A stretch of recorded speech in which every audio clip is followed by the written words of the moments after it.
Communication skills can be broadly divided into verbal communication and non-verbal communication.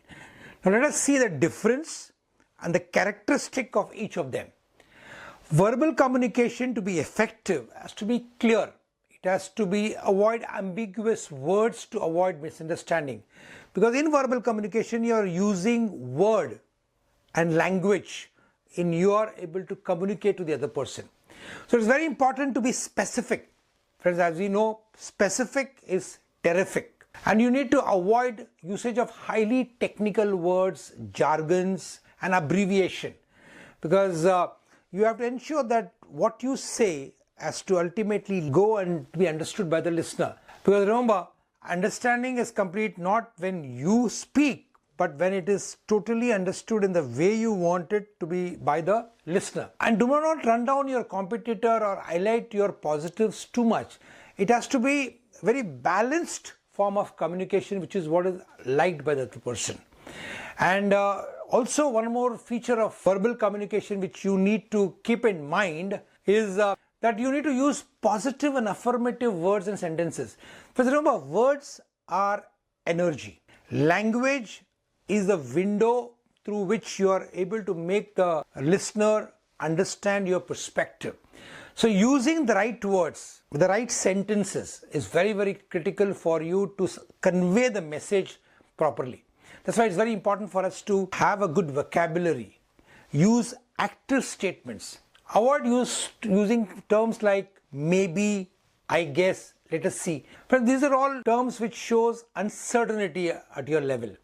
It doesn't show that energy and certainty, which is so very important component of every communication. Avoid usage of apologetic words unless the context warrants. Don't try to any way ever communicate that you're not sure about what you're saying, and don't try to also put lies. If you don't know something, be open to agree that you don't know it and thereby take time to come back again and give him the information. But whatever communication you are sending across should be one with energy and certainty, and it should be something which you know for sure to be right. Also avoid being too over polite. As I said, you need to be assertive in your communication, not passive, not aggressive. And be concise and to the point, and don't beat around the bush.